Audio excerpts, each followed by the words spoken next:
أعوذ بالله من الشيطان الرجيم بسم الله الرحمن الرحيم رب زدني علما قال الله تعالى إن الله ملائكته يصلون على النبي يا أيها الذين آمنوا صلوا عليه وسلموا تسليما নিশ্চয় আল্লাহ রাব্বুল আলামিন ফেরেশতা মণ্ডলী হযরত মুহাম্মদ সাল্লাল্লাহু আলাইহি ওয়াসাল্লামের দুরূদ শরীফ পাঠ করেন। হে ঈমানদাররা, তোমরাও হযরত মুহাম্মদ সাল্লাল্লাহু আলাইহি ওয়াসাল্লামের দুরূদ শরীফ পাঠ করো।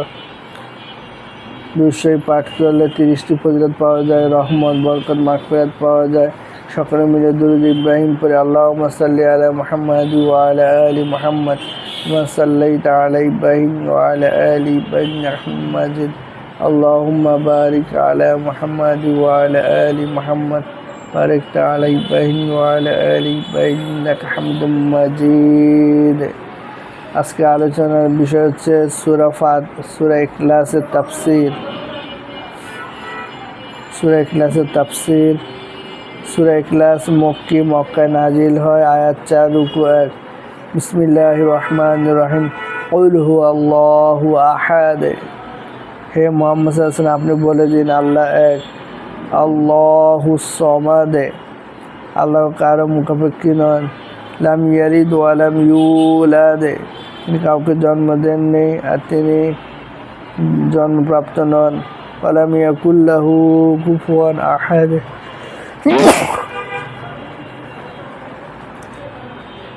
আর তার সমতুল্য কেউ নেই।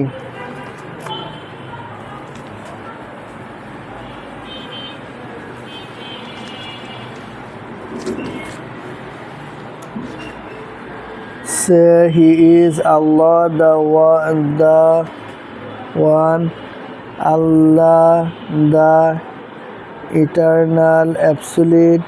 He begetteth not, nor is he begotten, and there is none like unto him.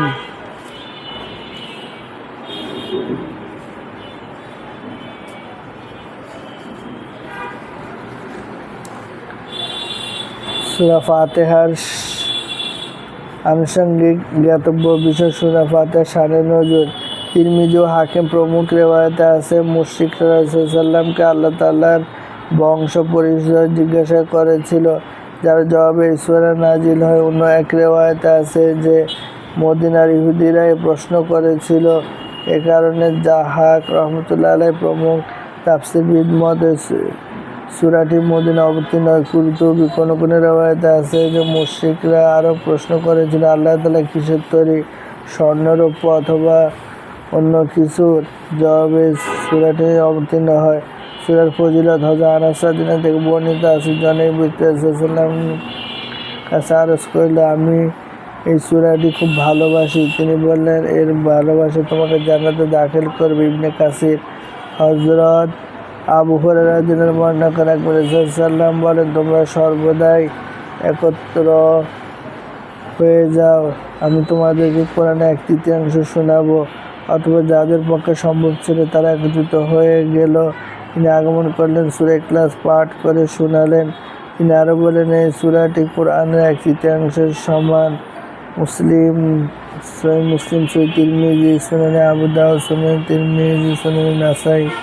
রাসূলুল্লাহ বলেন, যে ব্যক্তি সকাল বিকেল সূরা ইখলাস, সূরা নাস, সূরা ফালাক পাঠ করে তাকে বালা মুসিবত থেকে বাঁচিয়ে রাখার জন্য যথেষ্ট। ইবনে কাসির। উকবা ইবনে আমর রাদিয়াল্লাহু আনহু রিওয়ায়াতে রাসূলুল্লাহ বলেন, আমি তোমাদেরকে এমন 3টি সূরা বলছি, তাওরাত, জাবর, ইনজিল ও কোরআন সহ সব কিতাবে রয়েছে। রাত্রিতে তোমরা যতক্ষণ নিদ্রা যেও না, যতক্ষণ সূরা ইখলাস, সূরা নাস, ফালাক না পাঠ করো। উকবা রাদিয়াল্লাহু আনহু বলেন, সেদিন থেকে আমি কখনো এই আমল ছাড়িনি। ইবনে কাসির। কুল হুয়াল্লাহু আহাদ বলুন। কথার মধ্যে রাসূল সাল্লামের রিসালাতের প্রতি ইঙ্গিত রয়েছে। এতে আল্লাহর পক্ষ থেকে মানুষকে পথ প্রদর্শনের আদেশ রয়েছে। আল্লাহ শব্দটি এমন এক সত্তার নাম, যিনি চিরকাল আছেন, চিরকাল থাকবেন। তিনি সর্বগুণের আধার ও সর্বদোষ থেকে পবিত্র। আহাদ ও আহাদ উভয়ের অর্থ এক। আহাদ শব্দের অর্থ এটাও শামিল যে তিনি কোনো এক অথবা একাধিক উপাদান দ্বারা তৈরি নন, তার মধ্যে একাধিকত্বের সম্ভাবনা নেই, তিনি কারোর তুল্য নন।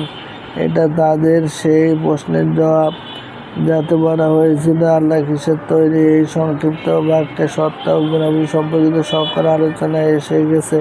কুল শব্দের মধ্যে নবুওয়াতের কথা এসে গেছে, অথচ এসব আলোচনা বিরাট কায় বস্তুকে লিপিবদ্ধ করা হয়।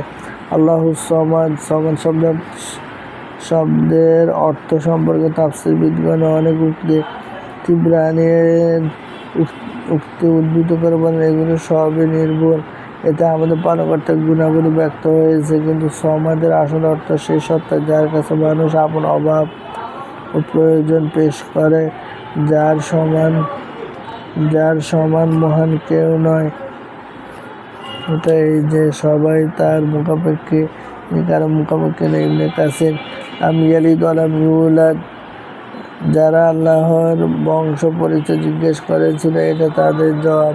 সন্তান প্রজনন সৃষ্টির বৈশিষ্ট্য স্রষ্টার নয়, অতএব তিনি কারো সন্তানও নয় এবং তার কোনো সন্তান নেই। ওয়ালাম ইয়াকুল লাহু কুফুয়ান আহাদ, কেউ তার সমতুল্য নয় এবং আকৃতিতে কেউ তার সাথে সামঞ্জস্য রাখে না। আলহামদুলিল্লাহি রাব্বিল আলামিন। রব্বানা আতিনা ফিদ দুনিয়া হাসানাতাও ওয়া ফিল আখিরাতি ওয়া কিনা আযাবান নার। রব্বানা ফাগফির লানা যুনুবানা ওয়া কাফির আন্না সাইয়্যাতিনা ওয়া তাওফানা মা'আল আবরার। আল্লাহ আমাদের ঈমানকে নবী সাহাবাদেরকে মজবুত করে দিন, 100% কোরআন সুন্নাহ মাফিক চলার তৌফিক দান করুন। মসজিদ, মাদ্রাসা, এতিমখানা বানানোর তৌফিক দান করুন। বেশি করে মসজিদ, মাদ্রাসা, এতিমখানা দান করার তৌফিক দান করুন। হালাল রুজি অন্বেষণ করার তৌফিক দান করুন। আল্লাহ ইনকামে বরকত দিয়ে দেন, মরার সময় কালেমাতে নসিব করেন। আমাদের ছেলে মেয়েদেরকে হাফেজ ডাক্তার, হাফেজ ইঞ্জিনিয়ার, হাফেজ বৈজ্ঞানিক, হাফেজ টিচার বানানোর তৌফিক দান করুন। আমাদের ছেলে মেয়েদেরকে আলেম ডাক্তার, আলেম ইঞ্জিনিয়ার, আলেম বৈজ্ঞানিক বানানোর তৌফিক দান করুন। আল্লাহ হযরত আদম আলাইহিস সালাম শুরু করে যত নবী রাসূল সাহাবা তাবেঈন মুআজ্জিন চৌধুরী গাউস মুমিন মুসলমান শাহিদ হয়েছে তাদের কবরে এই সবটুকু পৌঁছায় দেন। আল্লাহ আপনার আমাদেরকে হজ করার তৌফিক দান করুন, উমরা করার তৌফিক দান করুন। নেক হায়াত দিন, হায়াত বাড়িয়ে দিন, শরীর সুস্থ রাখুন যাতে বেশি বেশি আপনি ইবাদতবন্দি করতে পারি। আল্লাহর রাস্তায় তাবলীগে যাওয়ার তৌফিক দান করুন, মরার সময় কালেমাতে নসিব করেন। সুবহান রাব্বিকা রাব্বিল ইজ্জাতি আম্মা ইয়াসিফুন ওয়া সালামুন ওয়া আলহামদুলিল্লাহি রাব্বিল আলামিন।